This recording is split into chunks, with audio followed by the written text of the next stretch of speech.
आज बाबा की अव्यक्त मुरली है।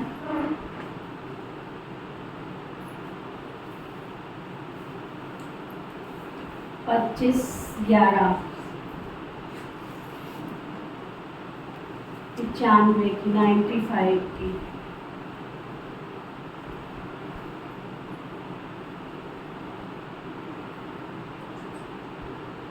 बहुत सुंदर बाबा के महावाक्य हैं पुरुषार्थ के लिए।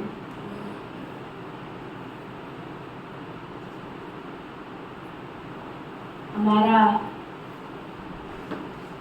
आदि भी यहाँ से शुरू होता है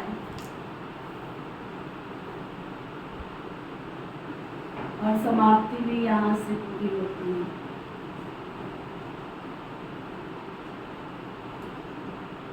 हमारे जीवन का ध्येय, हमारे जीवन का लक्ष्य।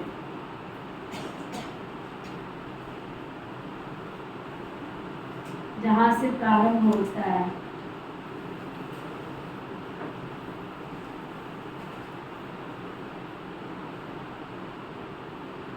और जीवन में दुख का मूल कारण किसका? दुख का मूल कारण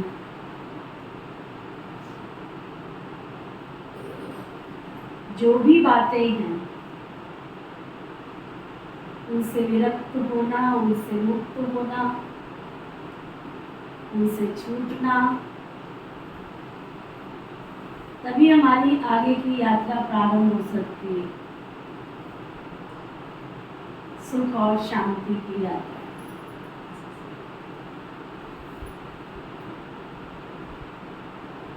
तो आज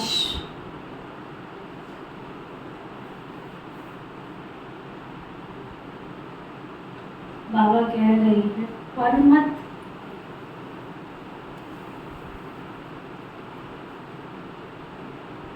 परचिंतन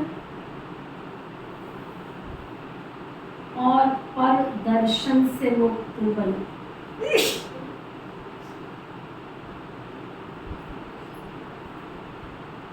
परमत परचिंतन और पर दर्शन से मुक्त बनो और पर उपकार करो।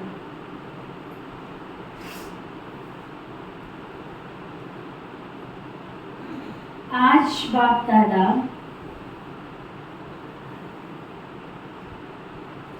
अपने चारों ओर जो बाप के बच्चे हैं,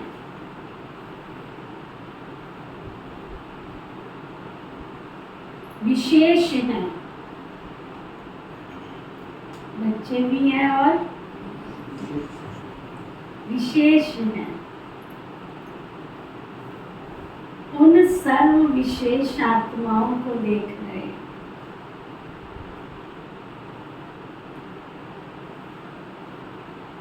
चाहे भारत के हैं, चाहे विदेश के हैं, किसी भी कोने के हैं, लेकिन बाप दादा सर्व विशेष आत्माओं को समीप देख रहे हैं।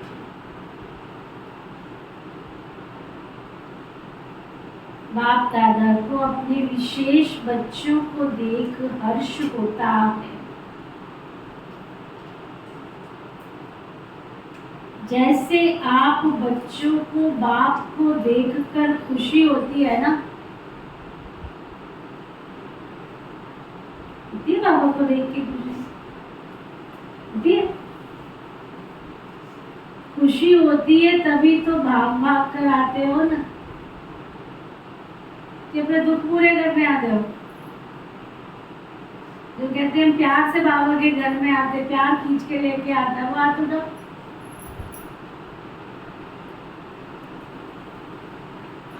तो बाप को भी खुशी होती है कि मेरा एक एक बच्चा विशेष आत्मा है। चाहे बुजुर्ग है, अनपढ़ है, छोटे बच्चे हैं, युवा है, प्रवृत्ति वाले हैं, लेकिन सारे विश्व के आगे तो विशेष है ना।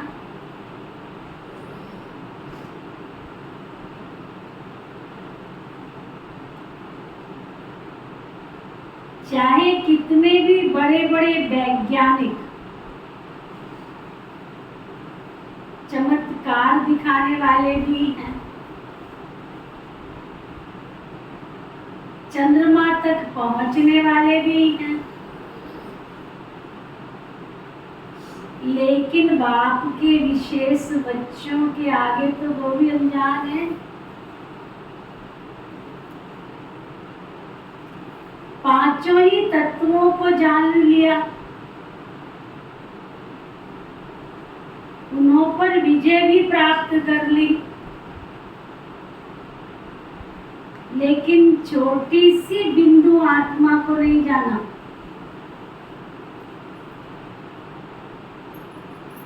यहाँ छोटे बच्चे से भी पूछेंगे ना कि तुम कौन हो,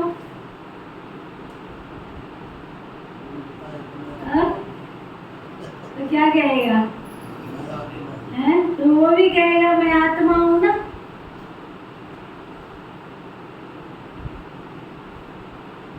आत्मा कहाँ रहती है वो भी बताएगा। पूछो छोटे बच्चे से आत्मा कहाँ रहती है, वो भी बता देगा कहाँ रहती है। और वैज्ञानिक से पूछो तुम्हारी आत्मा क्या है तो बताएंगे। आत्मा के ज्ञान को अभी तक जान नहीं सके तो कितने भी बड़े हिस्ट्री के हिसाब से, इस दुनिया के हिसाब से विशेष हो, लेकिन जिसने अपने को नहीं जाना उससे तो यहाँ का 5 वर्ष वाला बच्चा भी विशेष हो गया ना।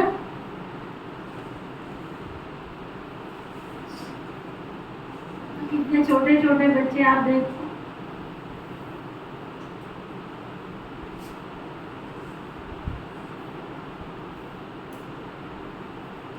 आप लोगों का शुरू का बहुत फलक का गीत है, याद है कौन सा गीत है? एक गीत था,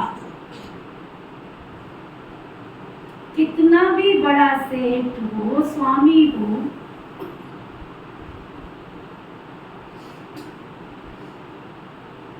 लेकिन अल्प को नहीं जाना तो कितने भी बड़े हो, चाहे नेता हो चाहे अभिनेता हो, लेकिन अपने आप को नहीं जाना तो क्या जाना?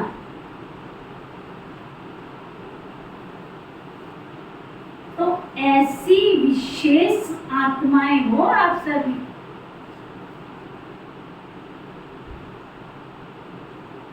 क्या कह रहा हूँ?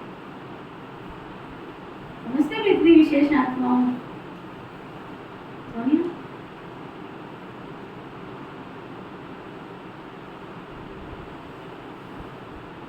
समझते हो सभी? यहाँ की अनपढ़ बुजुर्ग माता है ना, और दूसरी तरफ अच्छा महात्मा है, लेकिन बुजुर्ग माता भी फलक से कहेगी हमने परमात्मा को पा लिया, और महात्मा क्या कहेगा? परमात्मा को पाना बहुत मुश्किल है। लेकिन यहाँ 100 वर्ष के आयु वाली भी निश्चय बुद्धि होगी,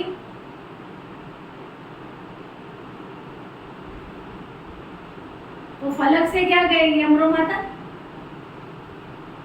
बाबा मिला है, केला को मिला है।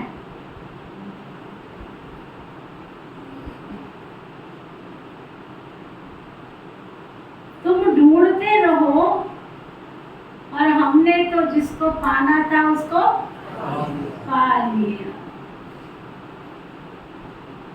तो महात्मा भी आपके आगे क्या है? 60 साल से ऊपर की बैठी को हाथ उठाना जरा। आप 60 साल से ऊपर नहीं हो, 60 साल से ऊपर के जो बैठे हैं आत्मा रूपी सजनिया सब बैठी है, या कौन कौन बैठे 60 साल से ऊपर? अच्छा,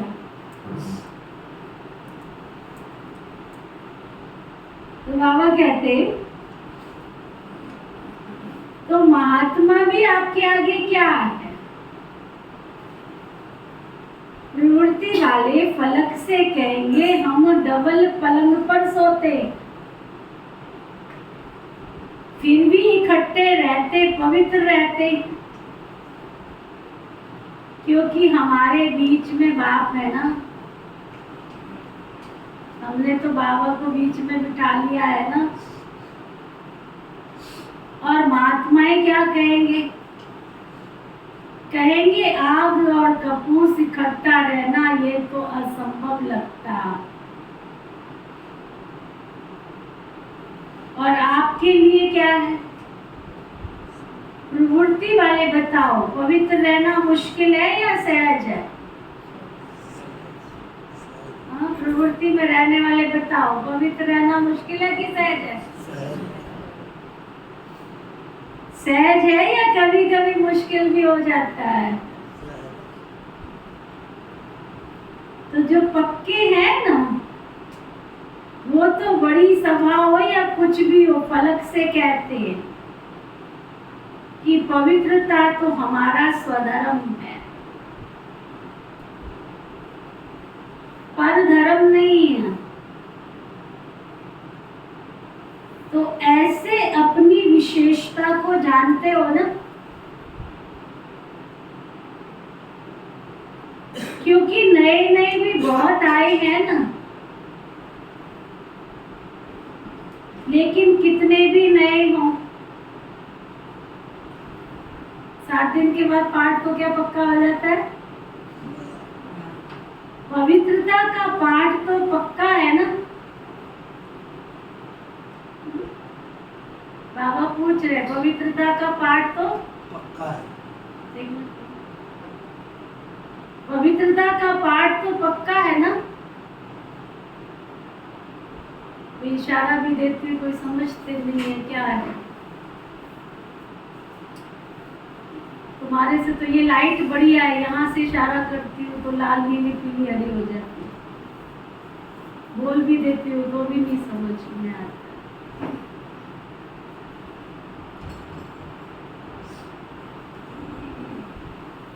अच्छा,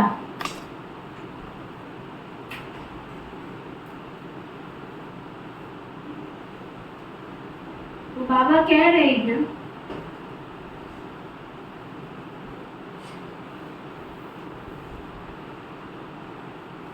परधर्म नहीं, स्वधर्म है। पवित्रता क्या है हमारा? स्वधर्म है, परधर्म नहीं।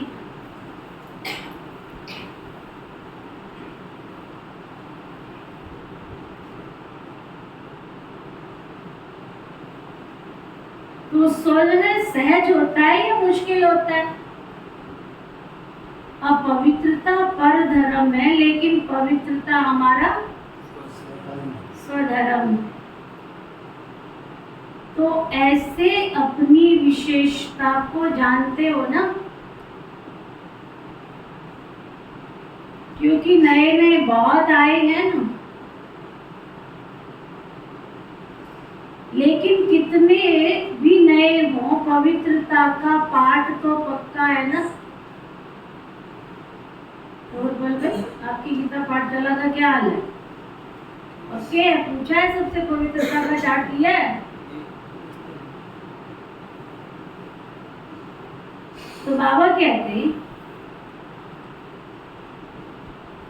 तो मधुबन में आने तक तो ठीक रहते हैं, कई बच्चे ऐसा भी करते हैं। सारा चार्ट रहता है बाबा के पास, लेकिन देख लिया, पहुंच गए तो वापस जाकर कई अलबेले भी हो जाते हैं। लेकिन सोचो कि पवित्रता की प्रतिज्ञा किससे की है तुमने?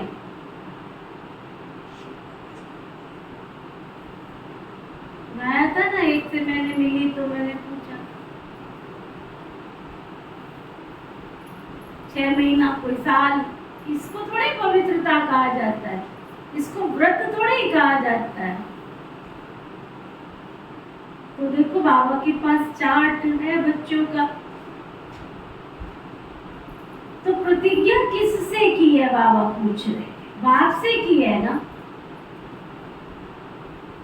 बाप का फरमान है ना तो बाप से प्रतिज्ञा कर फिर अगर अलवेले होते हैं तो नुकसान किसको होगा? अगर बाबा का कहना नहीं मान रहे हो, अभी सबने हाथ उठाया, यहाँ क्यों आते हो? क्योंकि बाबा से आपका प्यार, और बाबा का कहना नहीं मान रहे हो तो नुकसान किसको हो रहा है? ब्राह्मण परिवार में तो एक जाते हैं 10 आ जाते हैं, ये यहाँ की रीत है। अभी मैं बैठ के यहाँ से देख रही थी सारी क्लास को, है ना, कितने नए बैठे हैं, जिनको पूरा 1 साल हुआ है बाबा का बच्चा बनने को, हाथ उठाना। 1 साल जिनको ज्ञान में चलते हुए हुआ है वो हाथ उठाओ। 1 साल का एक ही है। जिनको 2 साल हुए वो हाथ उठाओ। जिनको 3 साल हुए वो हाथ उठाओ। आपको 3 साल हो गए?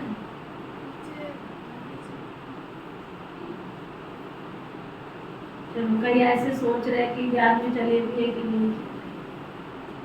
चलो, बाबा कहते हैं ब्राह्मण परिवार में तो एक जाते हैं 10 आ जाते हैं, लेकिन नुकसान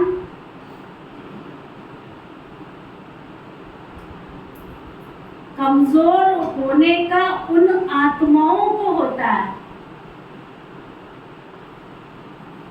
इसलिए जो भी नए नए पहली बार आए हैं वह बाबा के घर तो पहुंच गए हैं, ये तो भाग्य की बात है। लेकिन तकदीर की लकीर को कभी भी कम नहीं करना। अंडरलाइन क्या करना है? तकदीर की लकीर को कम नहीं करना, तकदीर की लकीर को बड़ा करना, कम नहीं करना। देखो, कोई भी बच्चा लौकिक में भी पैदा होता है तो सभी क्या कहते हैं उसको? कभी आशीर्वाद दिया है किसी बच्चे को? क्या दिया है? खुश रहो, जीते रहो, आगे बढ़ते रहो, है? आगे बढ़ो। जिंदा रहेगा तो आगे बढ़ेगा, जिंदा रहेगा तो खुश रहेगा ना। जिंदा ही नहीं रहेगा तो आगे कहाँ से बढ़ेगा, तो कुछ कहाँ से होगा। हाँ? तो लौकिक में भी जब बच्चा पैदा होते हैं तो क्या कहते हैं? सदा जिंदा रहे, बड़ी आयु रहे। तो बाप दादा भी विशेष आत्माओं की अविनाशी विशेषता देखना चाहते हैं, थोड़े समय की नहीं। 1 साल चले, 2 साल चले, ऐसा नहीं। अविनाशी रहने वाले को ही अविनाशी प्रारब्ध होती है, ये भी याद रखना। क्या बैठ गए, फिर चले गए, फिर आ गए। बाबा कहते जो अविनाशी है तो प्रारब्ध भी उनकी अविनाशी होती। तो माताएं भी पक्की हो, जो पक्की वाली बिल्कुल पक्की है वो हाथ उठाओ। कितने थोड़े से पक्के।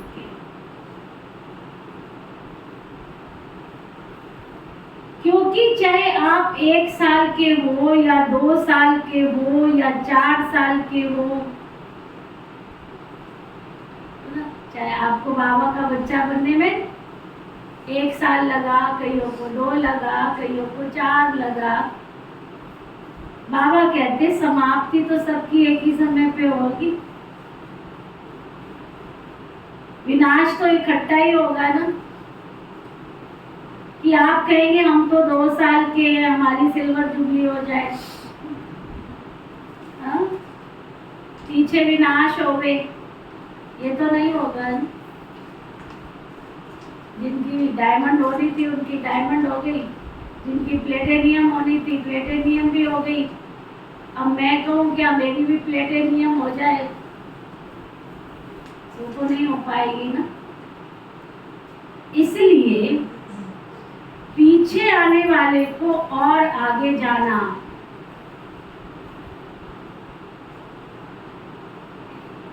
थोड़े समय में बहुत कमाई कर सकते हो। लगन क्या सुन रहे हो? थोड़े समय में बहुत कमाई कर सकते क्या हालचाल क्या है आपका? कमाई वाला दिख रहा है?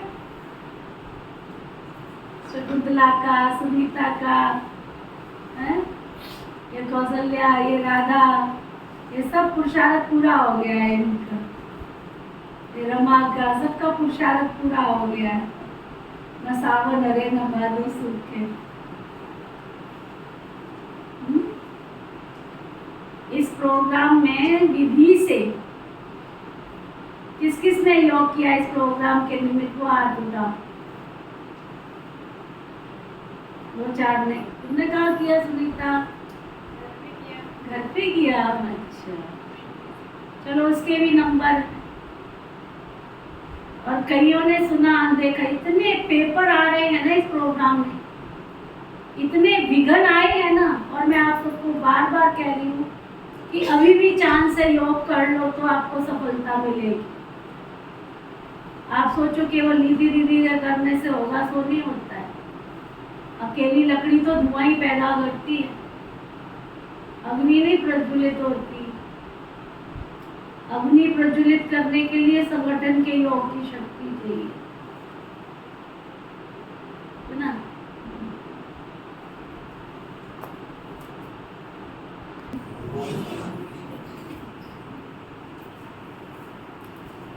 बाबा की मूवी चल रही थी। बाबा समय की चेतावनी दे रहे थे। आप कहेंगे हम तो 2 साल के हैं, हमारी सिल्वर जुबली हो जावे, पीछे विनाश होवे। ये तो नहीं होगा ना। इसलिए पीछे आने वालों को और भी आगे जाना है। थोड़े समय में बहुत कमाई कर सकते, फिर भी आप लोगों को पुरुषार्थ का समय मिला है। ध्यान देना सभी। बाबा कह रहे फिर भी आप लोगों को पुरुषार्थ का समय मिला। आगे चल करके तो इतना समय भी नहीं मिलेगा। सुनाया था ना, अभी लेट का बोर्ड तो लग गया है।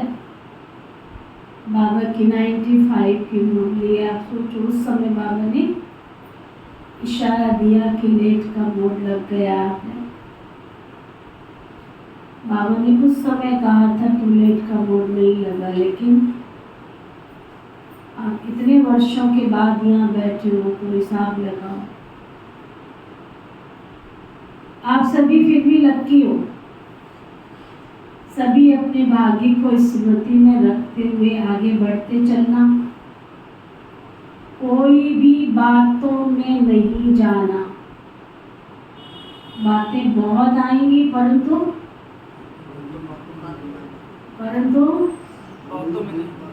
बातों में नहीं जाना। आज बाप दादा देख रहे थे बच्चों के पुरुषार्थ का समय वेस्ट क्यों जाता है। चाहता कोई भी नहीं है, लेकिन सब चाहते हैं कि हमारा समय सफल, सब चाहते हैं। लेकिन बीच बीच में कहाँ आधा घंटा, कहाँ 15 मिनट, कहाँ 5 मिनट वेस्ट चला जाता है। तो उसका कारण क्या है? आज बाप दादा ने देखा मेजॉरिटी के विशेष पुरुषार्थ जो कम और ढीला होता है ना, मेजॉरिटी का पुरुषार्थ कम और ढीला होता है ना, उसके 3 कारण बाबा बता रहे। 3 कारण। पहला, चलते चलते श्रीमत के साथ आत्माओं की परमत मिक्स कर देते हैं। संगी साथियों की परमत मिक्स कर देते हैं। कोई ने कोई बात सुना दी और आप समझते हो कि सुनाने वाला तो बहुत अच्छा है, सच्चा है, महारथी है और आपका उस पर फेथ भी है।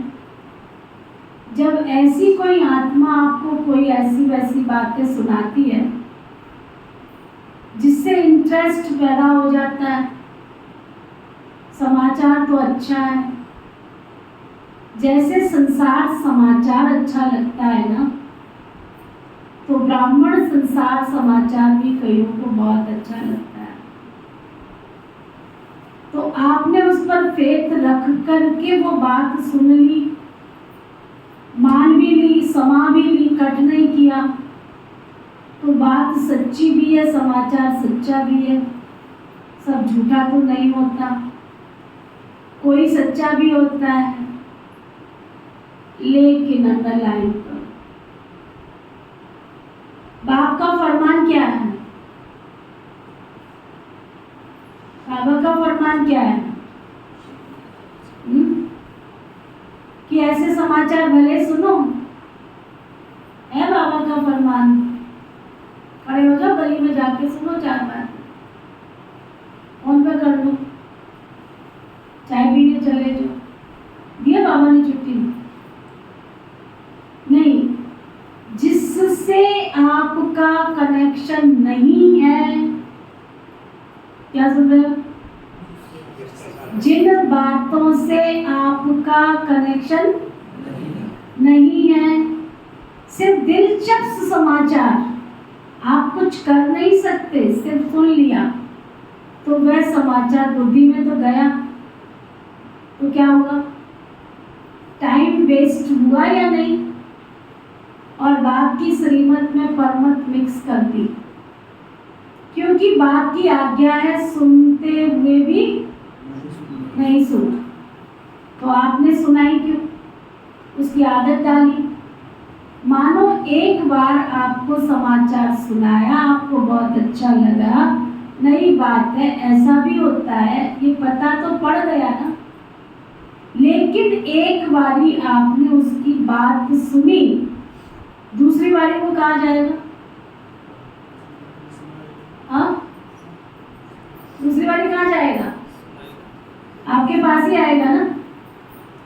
आप उसके कूड़े का डिब्बा बन गए। कौन कौन बैठे हैं कूड़े के डिब्बे? मैं नाम ही लेती हैं, बहुत सारे कूड़े के डिब्बे हैं। कौन कौन है? मुझे सुनाने नहीं आते, आपस में सुनाते एक दूसरे को। बाबा आज उसको क्या कह रहा है, जो एक दूसरे की फालतू बातें सुनते, उसको बाबा ने क्या टाइटल दिया? कौन कौन बैठे हैं कूड़े के डिब्बे? नाम नहीं लेती मैं, सबको पता चल रहा है कूड़े के डिब्बे हैं। जो भी ऐसा समाचार होगा वो आपके पास ही आकर के सुनाएगा, क्योंकि आपने सुना। इसलिए या तो उसको समझाओ, ऐसी बातों से उसको मुक्त करो। सुनकर के इंटरेस्ट नहीं बढ़ा, लेकिन अगर सुनते हो तो आप में इतनी ताकत है जो आप उसकी बातों को सदा के लिए फुल स्टॉप लगा दो, अपने अंदर भी फुल स्टॉप लगा दो।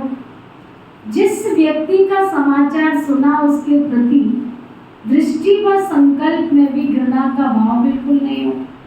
इतनी पावर आप में है, तो ये सुनना नहीं हुआ ना, उसका कल्याण करना होगा।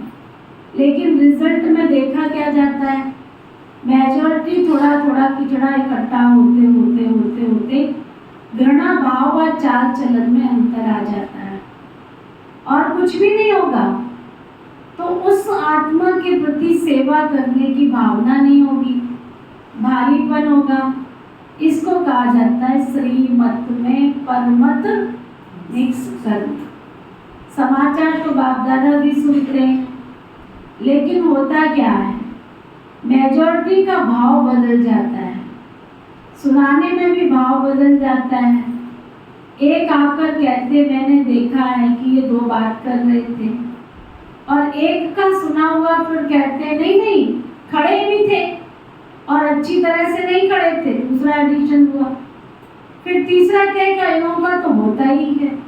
कितना भाव बदल गया, उन्हों की भावना क्या है और बातों में भाव कितना बदल जाता है। तो ये परमत क्या करती है, क्या करती है? जिसको बाबा की मुरली समझ आ रही वो हाथ उठाओ, लंबा हाथ उठाओ। समझ में आ रही है? नाम लूं कौन कौन खड़े होते हैं आपस में? सुनो ध्यान से। जो इधर उधर खड़े होकर के बातें करते हैं, वाहियात बातें करते हैं, बाबा उनको क्या कह रहे हैं? ये परमत वायुमंडल को खराब कर देता है। तो जो टाइम वेस्ट जाता है उसका एक कारण है परमत, दूसरा कारण है पर चिंतन। एक से बात सुनी तो 8-10 को नहीं सुनावे, ये हो ही नहीं सकता। पता है तेरे को? पता है क्या कहेंगे जाके? पता है? और 10 के पास जब बात पहुंचती, भाव की बात भाव नहीं बदल जाती। बाबा कहते हैं एक बात सुनी 10 को ना सुनावे, ये हो ही नहीं सकता। अगर कोई दूर देश में भी होगा ना, उसको भी पत्र लिख देंगे। आज पता है क्लास में क्या क्या बातें होंगी? ये सबको सुनाई पड़ेगा। क्लास में समय पे आना है, ये किसी को सुनाई नहीं पड़ेगा, है ना? बाबा कहते हैं ये क्या है? परचिंतन। तो बाबा कहते हैं समझो आपने 4 को सुनाया, उन 4 की भावना उस आत्मा के प्रति खराब तो कर दी ना आपने। समझ में आ रही है? क्या समझ में आ रहा है?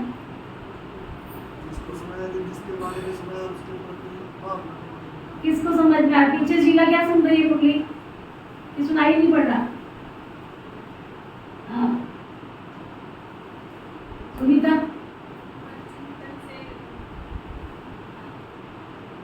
क्या कह रहा बाबा? बाबा कहते तो ये क्या हुआ? ये परचिंतन है ना।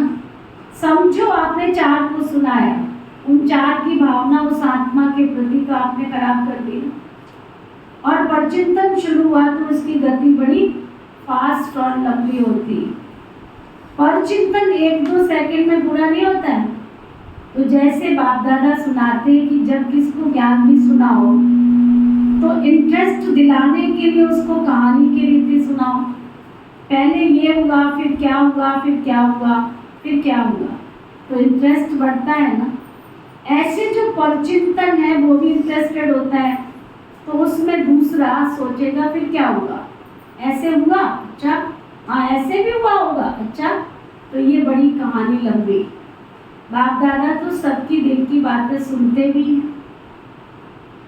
बाप दादा जोर से बोलो, क्या कहा बाबा ने? सुनाई नहीं पड़ा मेरे को, जोर से बोलो, सुनाई नहीं पड़ रहा है। बाप दादा सुनते भी हैं और आंखें नहीं है बाबा को? अच्छा सुनते भी हैं, देखते भी हैं। अच्छा जिन जिन के कान खुले वो हाथ उठाओ। अब सुनो आगे। कोई कितना भी छिपाने की कोशिश करे, सिर्फ बाप दादा कहाँ का लोक संग्रह अर्थ खुला इशारा नहीं देते, बाकी जानते जानते देखते। कोई कितना भी कहे नहीं, मैं तो कभी नहीं करता। बाप दादा के पास बोलो जोर से, क्या है? सबका रजिस्टर है। बाप दादा के पास क्या है? कितने बार किया, क्या क्या किया, कितना समय किया और कितनों से किया, जाओगे बच्चों तो बच के कहाँ जाओगे। ये सब रजिस्टर बाप दादा के पास है ना। सिर्फ कहाँ कहाँ बाप दादा को चुप रहना पड़ता है। दूसरी बात सुनाई परचिंतन, उसका स्वचिंतन कभी नहीं चलेगा। कोई भी बात पूरी होगी, परचिंतन वाला अपनी गलती क्या करेगा, दूसरे पर थोप देगा। और परचिंतन वाले बात बनाने में नंबर 1 होते हैं। पूरी अपनी गलती दूसरे के प्रति ऐसे सिद्ध करेंगे जो सुनने वाले बड़ों को भी चुप रहना पड़ता है। तो स्वचिंतन इसको नहीं कहा जाता है कि सिर्फ ज्ञान की पॉइंट रिपीट कर दी, ज्ञान की पॉइंट सुन ली, सुना दी, सिर्फ यही स्वचिंतन नहीं, लेकिन स्वचिंतन अर्थात अपनी सूक्ष्म कमजोरियों को, अपनी छोटी छोटी गलतियों को चिंतन करके उनको मिटाना है, परिवर्तन करना है, ये है स्वचिंतन। बाकी ज्ञान सुनना और सुनाना, उसमें तो सभी होशियार हो ना, वो ज्ञान का चिंतन है, मनन है। लेकिन स्वचिंतन का महीन अर्थ अपने प्रति है, क्योंकि जब रिजल्ट निकलेगी ना, तो रिजल्ट में ये नहीं देखा जाएगा कि इसने ज्ञान का मनन अच्छा किया या सेवा में ज्ञान को अच्छा यूज किया। इस रिजल्ट के पहले स्वचिंतन और परचिंतन, परिवर्तन। स्वचिंतन का अर्थ ही है, स्वचिंतन का अर्थ ही है, जोर से बोलो, किस किसने परिवर्तन करना को हाथ उठाओ, जोर से बोलो। स्वचिंतन का अर्थ, तो जब फाइनल रिजल्ट होगी ना, उसमें पहली मार्क्स प्रैक्टिकल धारणा स्वरूप को मिलेगी। जब बाबा रिजल्ट निकालेंगे, नंबर देंगे, तो किसको ज्यादा नंबर मिलेंगे, जिन्होंने बाबा की 100% आज्ञा मान के उसको प्रैक्टिकल धारणा में लाया। जो धारणा स्वरूप होगा ना, वो नेचुरल योगी तो होगा ही। अगर मार्क्स ज्यादा लेनी है तो किस किस को मार्क्स ज्यादा लेनी है, नंबर किस किस को ज्यादा लेने हैं। अगर नंबर ज्यादा लेनी है तो पहले क्या करो, जो दूसरों को सुनाते हो ना, आजकल वैल्यूज ये वो सब, उसकी पहले स्वयं चेकिंग करो। क्योंकि सेवा की 1 नंबर तो धारणा के 10 नंबर। आज बाबा ने मार्कशीट चेंज कर दिए। बाबा पहले कहता था ज्ञान के, योग के, धारणा के, सेवा के 100 नंबर है। आज बाबा ने सेवा की रिजल्ट के नंबर चेंज कर दिए हैं। सेवा का 1 और धारणा के 10 नंबर। अगर आप ज्ञान नहीं दे सकते हो, लेकिन अपनी धारणा से किसी पर प्रभाव डालते, तो आपकी सेवा की मार्क्स जमा हो गई। आजकल कई समझते हैं हमको सेवा का चांस बहुत कम मिलता है, हमको चांस मिलना चाहिए, दूसरे को मिलता है, मेरे को क्यों नहीं। सेवा करना बहुत अच्छा है, लेकिन बुद्धि फ्री रहती है तो व्यर्थ भी बहुत चलता है। इसलिए सेवा में बिजी रहे, ये साधन अच्छा है। सेवा का उमंग तो अच्छा ही है, लेकिन ड्रामा अनुसार या सर्कमस्टेंसेस अनुसार मानो आपको चांस नहीं मिला और आपकी अवस्था दूसरों की सेवा करने की बजाय अपनी भी गिरावट में आ जाए, वो सेवा आपको हलचल में लाएगी। तो क्या वो सेवा हुई? उस सेवा का प्रत्यक्ष फल क्या मिलेगा? सच्ची सेवा, सुनो ध्यान से, जिसकी मन की आंखें खुली है वो हाथ उठाओ, जिसके मन के कान खुले वो हाथ उठाओ। अब सुनो, सच्ची सेवा किसको कहते हैं? सच्ची सेवा, प्यार से सेवा, सभी की दुआओं से सेवा, उसका प्रत्यक्ष फल क्या होता है? अगर आपने सच्ची सेवा की है, दिल से सेवा की है, प्यार से सेवा की है, तो उसकी निशानी, दुआओं के साथ सेवा की है तो उसकी निशानी उसका प्रत्यक्ष फल, उसका प्रत्यक्ष फल खुशी। अगर सेवा में फीलिंग आ गई आपको,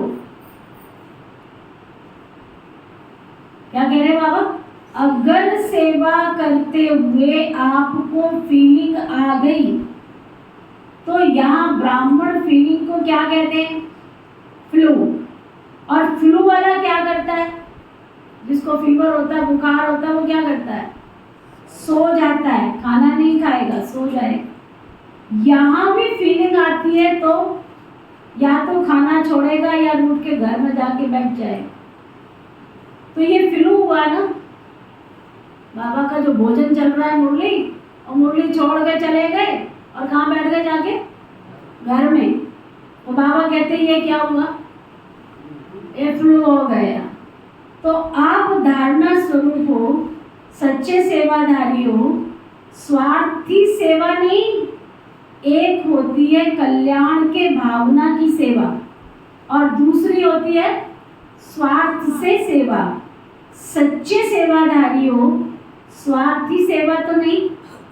तो बाबा कहते हैं मेरा नाम आ जाएगा, मेरा अखबार में फोटो भी आ जाएगा, मेरा टीवी में भी आ जाएगा, मेरा ब्राह्मणों में नाम भी हो जाएगा, ब्राह्मणी बहुत आगे भी रखेगी, पूछेगी। ये सब भाव स्वार्थी सेवा के हैं, क्योंकि आजकल के हिसाब से, प्रत्यक्षता के हिसाब से अभी सेवा आपके पास आएगी। शुरू में स्थापना की बात दूसरी थी, लेकिन आप सेवा के पिछाड़ी नहीं जाएंगे, आपके पास सेवा खुद चल कर के आएगी। तो जो सच्चा सेवाधारी है ना, उस सेवाधारी को चलो, और कोई सेवा नहीं भी मिली, लेकिन बाप दादा कहते हैं अपने चेहरे से, अपनी चलन से सेवा करो। ऐसे सेवाधारी अपने स्वार्थ भाव से नहीं, ऐसे नहीं मुझे चांस मिले, मेरे को मिलना चाहिए, मुझे क्यों नहीं मिला, ये संकल्प भी स्वार्थ का हो जाता है। चाहे ब्राह्मण परिवार में आपका नामी ग्रामी नहीं है, सेवाधारी अच्छे हो, फिर भी आपका नाम नहीं है, लेकिन क्या, बाबा के पास तो रजिस्टर में आपका नाम है ना। जब बाप के दिल पर नाम है तो क्या चाहिए, और सिर्फ बाप के दिल पर नहीं, लेकिन जब फाइनल में नंबर मिलेंगे तो आपका नंबर आगे होगा, क्योंकि बाप दादा हिसाब रखते हैं। आपको चांस नहीं मिला, आप राइट हो, लेकिन चांस नहीं मिला तो वो भी बाबा के पास नोट हो जाता है। मांग कर चांस लिया, वो किया तो सही, लेकिन वो भी मार्क्स कट जाते हैं। ये धर्म राज का खाता, कोई क्या अंडरलाइन किया सबने? अगर इतनी मुरली सुनने के बाद भी किसी की बंद है आंखें और कान बंद है, तो ये तो उसका ड्रामा में पार्टी। क्या कह रहे हैं बाबा? ये धर्मराज का खाता कोई कम नहीं है, बहुत सूक्ष्म हिसाब किताब है। इसलिए निस्वार्थ सेवाधारी बनो, अपना स्वार्थ नहीं रखो, कल्याण का स्वार्थ हो। यदि आपको चांस है, दूसरा समझता है हमको भी मिले तो बहुत अच्छा और योग्य भी हो, तो अगर मानो आप अपना चांस उसको दे देते हो तो भी आपका शेयर तो उसमें जमा हो गया ना। चाहे आपने नहीं किया लेकिन उसको दिया तो उसमें भी आपका शेयर जमा हो जाता है, क्योंकि सच्चा डायमंड बनना है ना, तो हिसाब किताब अच्छी तरह समझ लो। ऐसे अलवेले होकर नहीं चलो, ठीक हो गया ठीक है। ये हिसाब किताब बहुत सूक्ष्म चौपड़ा है हिसाब किताब का। बाप को कुछ भी करना नहीं पड़ता है ना, जो ठगियां मारते हो ना, बाबा को कुछ भी करना नहीं पड़ता है, ऑटोमेटिक हिसाब किताब है। कभी कभी बाप दादा बच्चों का चौपड़ा देखते भी हैं, तो पहली बात परमत और दूसरी बात परचिंतन। दो बातें बाबा ने स्पष्ट कर दी बहुत अच्छी तरह। तीसरी बात परदर्शन, दूसरे को देखने में मेजॉरिटी बहुत होशियार है। परदर्शन, जो देखेंगे तो देखने के बाद बात कहाँ जाएगी, बुद्धि में ही जाएगी ना। और जो दूसरे को देखने में समय लगाएगा उसको अपने को देखने का समय कहाँ मिलेगा। तो बातें तो बहुत होती है ना, और जो बातें होती है वो देखने में नहीं आती है, सुनने में आती है। जितना बड़ा संगठन होगा ना, बातें भी उतनी बड़ी होंगी। तो ये बातें क्या होती है, कई सोचते हैं ये बात होनी नहीं चाहिए। नहीं होनी चाहिए वो तो ठीक है, लेकिन जिसके लिए आप सोच रहे हो, समझ रहे हो नहीं होनी चाहिए, उसमें समय क्यों दिया। और ये बातें ही तो पेपर है। जितनी बड़ी पढ़ाई उतने बड़े पेपर भी होते हैं। तो ये वायुमंडल बनना ये सबके लिए पेपर है कि परमत या प्रदर्शन या परचिंतन में अपने आप को कहाँ तक सुरक्षित रख सकते हो। है ना, क्या समझा। जितनी बातें आती हैं वो आपके क्या है, पेपर हैं। और वो आपको ये इशारा देती है कि आप इन सब चीजों में कहाँ तक सुरक्षित हो। जितनी बड़ी पढ़ाई उतने बड़े पेपर। तो दो बातें हैं, एक है जिम्मेवारी, जिसके कारण सुनना भी पड़ता है, देखना भी पड़ता है। जब आप जिम्मेवारी नहीं उठा रहे तो आपको कौन कहेगा। जिसने जिम्मेवारी उठाई है उसी को सुनना पड़ेगा ना, उसी को देखना पड़ेगा। तो उसमें कल्याण की भावना से सुनना भी है और देखना भी है। जिम्मेवारी है कल्याण की भावना, वो तो ठीक है, लेकिन अपनी अवस्था को हलचल में लाकर देखना, सुनना या सोचना ये रॉन्ग है। अगर आप अपने को जिम्मेवार समझते हो तो जिम्मेवारी के पहले ब्रेक को पावरफुल करो। जैसे पहाड़ी पर चढ़ते हैं तो पहले से ही सूचना देते हैं ना कि अपनी ब्रेक को ठीक से चेक करो।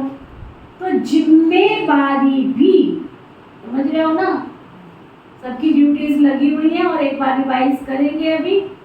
वो है ड्यूटी मीटिंग माना एक एक की जो जिम्मेवारी है। ये नहीं हमने सोचा था बता देंगे, बहुत बड़े यहाँ बता देंगे, हाँ जी कर लेंगे, सुबह नहीं शाम को चले जाएंगे, वो नहीं। जिम्मेवारी का मतलब क्या सुन रहे हो, जिम्मेवारी भी एक बहुत ऊंची स्थिति है। जिम्मेवारी भले उठाओ, लेकिन पहले चेक करो कि आपको खुद को बिंदी लगाना आता है कि नहीं। आप ही क्वेश्चन मार्क में घूम रहे हो ना, कि लगाते हो बिंदी लग जाता है क्वेश्चन मार्क। बाबा कहते रॉन्ग हो जाता है, उसमें समय और एनर्जी वेस्ट हो जाएगी। इसलिए पहले अपना ब्रेक पावरफुल करो।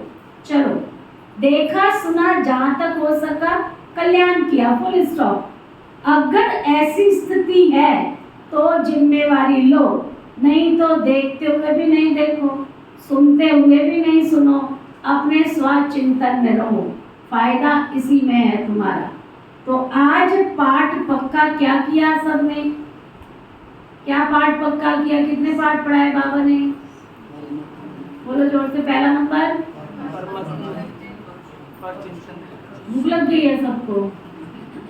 पहला पाठ जोर से बोलो, जितने बैठे उतनी आवाज आनी चाहिए। पहला, दूसरा, तीसरा। एक बात धारण करके उठना यहाँ से, कौन सी एक बात धारण करके उठना, कौन सी,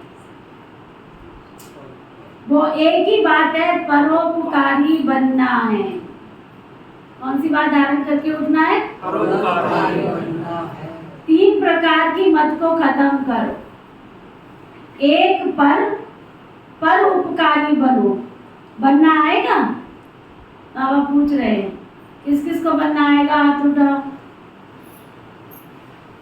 किन किन बातों से मुक्त बनेंगे, अब बोलो। कुछ रिकॉर्डिंग होती है, आपकी आवाज इसमें आनी चाहिए। वरदान बोलते तब भी आपकी आवाज नहीं निकलती। आवाज को निकालो ना, जहाँ बोलना है वहाँ बोलो, जहाँ जागना है वहाँ जागो, जहाँ सोना है वहाँ सो। है बाबा क्या पूछ रहे हैं, किन बातों से मुक्त बनेंगे? माताएं क्या करेंगी? बच्चों के ऊपर उपकारी या परोपकारी? केवल अपने बच्चों के ऊपर, अपने घर के लिए परोपकारी, क्या कि सर्व उपकारी? जो कहते हैं सर्व उपकारी है वो हाथ उठाओ। अब देखते हैं प्रोग्राम में कितने उपकारी हो। सहज है या कठिन है? अच्छा चलो, बाबा याद प्यार दे रहे हैं, सुनो ध्यान से। सारी मुरली का सार इसमें आ जाएगा, सुनो। चारों तरफ के सर्व विश्व की विशेष आत्माओं को सदा स्वचिंतन ज्ञान चिंतन करने वाले श्रेष्ठ आत्माओं को सदा बाप के श्रेष्ठ मत पर हर संकल्प बोल और कर्म करने वाले समीप आत्माओं को चारों ओर के डायमंड जुबली के लिए स्वयं को और सेवा को आगे बढ़ाने वाले ऐसे विशेष आत्माओं को बाप दादा का याद प्यार और नमस्ते। हम सब रूहानी बच्चों की रूहानी बाप दादा को दिल व जान शिकवा प्रेम से नमस्ते नमस्ते नमस्ते जी। वरदान सतगुरु प्यारे बाबा का वरदान। महावीर बन संजीवनी बूटी द्वारा मूर्छित को सुरजित करने वाले शक्तिवान भव। महावीर बन संजीवनी बूटी द्वारा मूर्छित को सुरजित करने वाले शक्तिवान भव। ना बाबा ने कितना प्यारा वरदान दिया।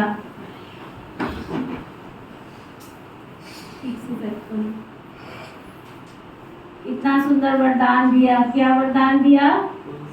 महावीर बन संजीवनी बूटी द्वारा मूर्छित को सुरजित करने वाले शक्तिवान भव। जो शक्तिशाली बन गए वो हाथ उठाओ। मूर्छित तो नहीं है इस क्लास में कोई? जो मूर्छित बैठे वो हाथ उठाओ। जो कहते हैं हम शक्तिशाली बन गए वो हाथ उठाओ। सेवा का बल हमारी बाजुओं में आ गया वो हाथ उठाओ। लंबा हाथ उठाओ। कारण लेके तो नहीं आएंगे ना बाबा के पास। जैसे सूर्य स्वयं शक्तिशाली है तो चारों ओर अपनी शक्ति से प्रकाश फैलाता, ऐसे शक्तिवान बन अनेकों को संजीवनी बूटी देकर मूर्छित को सुरजित बनाने की सेवा करते चलो।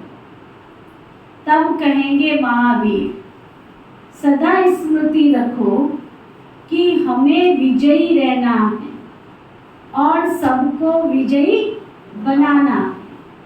विजयी बनने का साधन है बिजी रहना।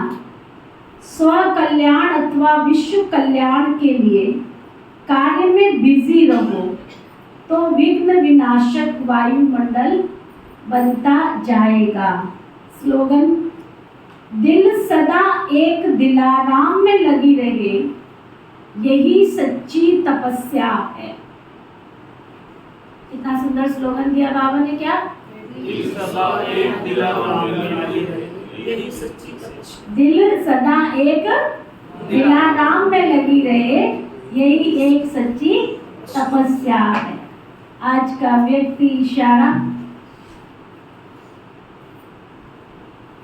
जैसे लौकिक जीवन में माँ बच्चे को पालना द्वारा शक्तिशाली बनाती है, जिससे वह किसी भी समस्या का सामना कर सके, सदा तंदुरुस्त रह सके, संपत्तिवान रहे, ऐसे आप श्रेष्ठ आत्माएं आज बाबा देखो कितना सुंदर टाइटल दे रहा है, ऐसे आप श्रेष्ठ आत्माएं जगत माँ, बेहद की माँ बनो, हरेक को ऐसा शक्तिशाली बनाओ जो वे अपने को विघ्न विनाशक, शक्ति संपन्न, हेल्दी और वेल्दी अनुभव करें। सुना, जिनके संपर्क में आओ उनको इतना आशीष दे देना, इतना वरदान दे देना कि वो अपने दुख, रोग, शोक, अशांति, अनिद्रा सबको भूल के हेल्दी, वेल्दी और हैप्पीनेस हो जाएं।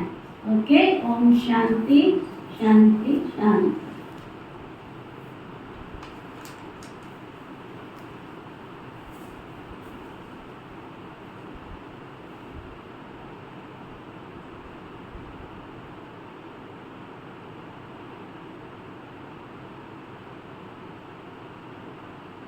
अपनी मनसा को चारों तरफ से समेटकर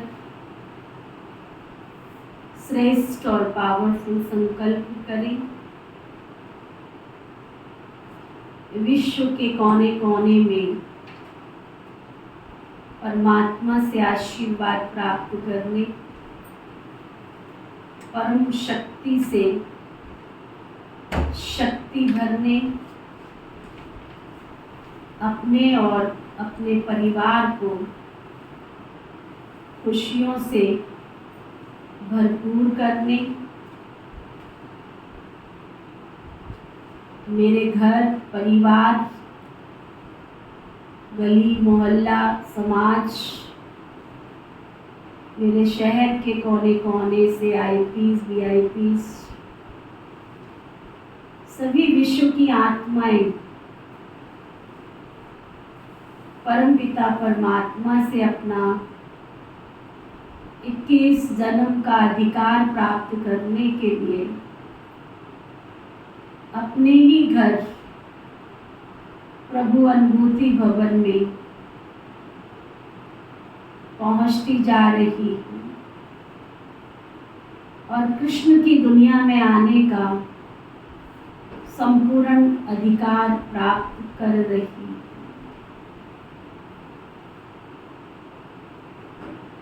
ओम शांति।